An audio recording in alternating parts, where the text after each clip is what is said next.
C'est dans le cadre de la mise en œuvre des activités de Assar au Mali que l'atelier de planification du scénario transformateur TSP est organisé à Kouichala dans la salle de réunion de l'ONG Ahmed. Cet atelier sur la planification des scénarios transformateurs s'inscrit dans le cadre d'un projet de recherche appelé Assar, qui est un projet d'adaptation au changement climatique. Le projet cherche à comprendre un peu comment les gens sont vulnérables au changement climatique et quelles sont les stratégies par lesquelles les gens peuvent s'adapter à ce changement climatique.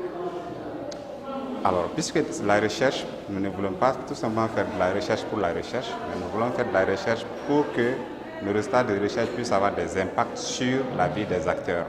C'est pourquoi cet atelier a été organisé pour réfléchir avec les acteurs qu'est-ce qui pourrait être le futur de l'agriculture et de la consommation, disons de l'alimentation dans le cercle de Kouichala, dans ce contexte de changement climatique et alors en intersection avec d'autres réalités que les acteurs maîtrisent mieux que les chercheurs. Cet atelier a regroupé les acteurs de la société civile, des producteurs et des fonctionnaires. J'ai 36 ans d'expérience dans la transformation technique des céréales. Parce que c'est depuis 1980 que j'ai intégré la CMDT et la CMDT m'a confié comme mission l'encadrement des artisans. Et en matière d'agriculture, je suis né dans l'agriculture, grandi dans l'agriculture et aujourd'hui, je suis le président de l'Union des coopératives sémencières du cercle de Kouichala. Ça me fait 10 années d'expérience de travail sur la sécurité alimentaire et moyens d'existence durable. Donc du coup, il y a un intérêt particulier autour de l'alimentation en venant à cet atelier où je me posais les questions, entre autres, autour, dans le contexte actuel du changement climatique. Je suis animatrice producteur de radio. Je fais partie d'un groupe de communicateurs qui est le réseau de communication Iredon du Mali. Ça me fait à peu près 22 ans d'expérience et aujourd'hui j'occupe le poste de directrice de radio et en même temps je suis la coordinatrice des radios du cercle de Kouichala. Et qui se termine par ce côté. Modéré par Bougouna Sogoba, directeur de Ahmed, l'atelier a d'abord débuté par une projection vidéo et un rappel sur la phase de recherche de Assar par Amadou Sidibé et Ikrisat.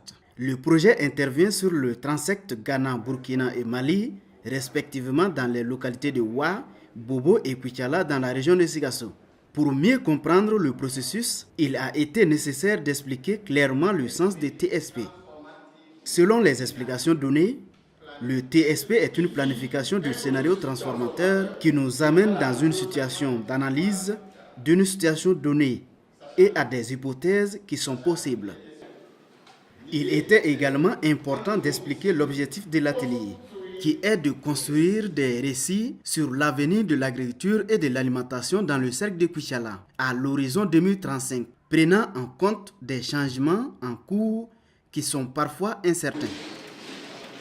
Quels sont les futurs probables de l'agriculture et de l'alimentation dans le cercle de Kouichala à l'horizon 2035? À travers une présentation, Bougouna a expliqué la dynamique du scénario transformateur. Pour aider les participants dans la compréhension du scénario transformateur, une projection vidéo illustrant un changement perpétuel. À la suite de cette projection vidéo, les participants ont été regroupés en des groupes de 2 personnes.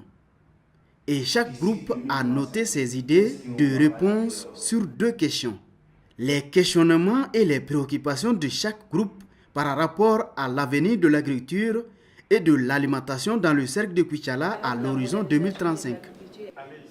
Pour les seconds travaux des groupes, cette fois-ci, 4 groupes homogènes sont constitués. L'idée était que les groupes identifient les vecteurs clés politiques, Il y a aussi des économiques, facteurs technologiques. socio-technologiques qui peuvent occasionner des changements dans l'agriculture et l'alimentation. Pour prioriser les idées, chaque groupe choisit 3 vecteurs les plus importants et porter une idée par hexagone.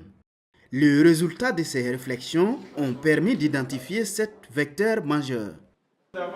Un premier vote pour avoir les vecteurs les plus importants donne priorité à l'accès à la terre agricole comme l'un des vecteurs majeurs qui pourrait influencer des changements dans l'agriculture et l'alimentation à l'horizon 2035. Maintenant, ça fait 2 ans que ce même niveau et la population sont au tribunal. Alors que sur la terre et l'eau, ça c'est des éléments qui ne sont pas forcément maîtrisables. Donc je crois que c'est l'essentiel sur les... Après des débats contradictoires, une deuxième vague de vote donne place à l'accès à l'eau d'irrigation comme second vecteur clé. À la suite de ces différents exercices, les groupes ont imaginé ce qui pourra se passer dans le cercle de Kuchala en l'an 2035 et dessiné sur du papier Padex à quoi le cercle de Kuchala va ressembler à travers les 4 thématiques qui sont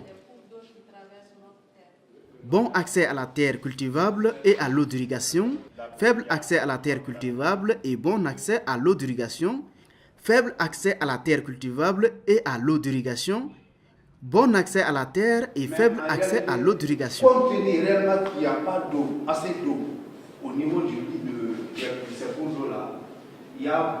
Maintenant, chaque groupe a procédé à l'écriture de son scénario. Chaque scénario devrait répondre aux critères suivants: être pertinent, problématique et plausible. D'approfondissement que vous allez faire, vous devez venir. L'exercice suivant était de rapporter les scénarios sous forme de récits historiques avec un style narratif. Construction de 30 ouvrages infrastructures. Il y a aussi des fourrages. Suivons un extrait de chaque récit. Donc on a dit que Zambougou, c'est une région carrefour et frontalière avec un pays voisin, le Burkina Faso. Donc par conséquent, certaines pratiques sont influencées positivement ou négativement par les pratiques extérieures. En 2016, Kuchala dispose déjà d'une bonne base. Nous avons l'existence de l'eau, du pâturage, nous avons l'existence de l'aquaculture. En 2016, à Kuchala, le phénomène de panne de terre se pose. Le faible accès à la terre, l'accès à l'eau et l'accroissement de la population à Djidoumou ont entraîné la mise en place des infrastructures comme... À la fin de cet atelier, quelques participants ont parlé de leurs préoccupations avant l'atelier et leurs impressions par rapport à l'agriculture et l'alimentation dans le cercle de Kuchala. Ma préoccupation n'était pas tellement pointue. Je savais bien que, d'une manière générale, on dit que la région de Sikasso, qui est la moins nourrie, mais à dire qu'il faut analyser ça en profondeur, ça, je n'avais pas pris ça à bras le corps. Avant de participer à cet atelier, moi, j'avais fait une projection dans le futur en me disant que dans quelques années, Kuchala sera complètement dans le désert. Parce qu'avec l'avancée du Sahel, j'avais dit que dans à peu près 10 ans, 20 ans, Kuchala ne serait pas grand-chose. Et ce sera une cité désolatoire. Moi, j'avais à l'esprit un souci, ou je dirais un défi. Comment faire en sorte que ce processus soit le plus inclusif possible pour ne pas assez qu'on laisse derrière nous des éléments importants qui vont aider à la prise de décision pour la suite. Donc là, je voulais parler notamment des acteurs locaux. Mes impressions sur ce processus de TSP, ce que j'ai appris m'a entraîné à prendre conscience vraiment de ce phénomène. L'agriculture qui est en train de perdre sa référence d'antan et l'alimentation qui ne parvient pas à nous donner satisfaction. Parce que ce que nous cherchons, c'est d'être bien nourris. L'adaptation au changement climatique sera beaucoup plus facile parce que tous les différents ou les principaux scénarios, je dirais, sont déjà imaginés à l'avance.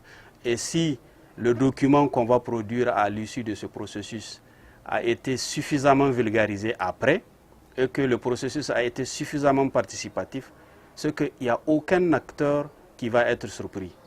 Bon, à la suite de cet atelier, j'ai compris que les hommes, en union avec leur capacité de faire des projections pour le futur, de faire des aménagements et de travailler dans la solidarité, et le paysan, le chercheur, l'État, les collectivités territoriales, tous ensemble on peut faire des projections pour le futur, ensuite pouvoir mettre en œuvre nos idées et puis travailler là-dessus pour que dans le futur, même s'il n'y a pas beaucoup de pluie, il n'y a pas beaucoup de terre, on peut survivre quand même.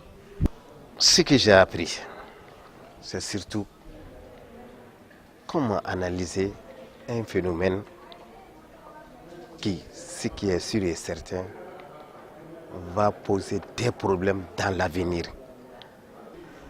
Non seulement ça va me servir sur ce plan agronomique, mais dans les autres activités professionnelles. Je suis vraiment satisfait de l'atelier, de par son caractère participatif. Nous avons pu faire entendre la voix de tous les acteurs, de tous les groupes d'acteurs. Et je remercie tous les participants.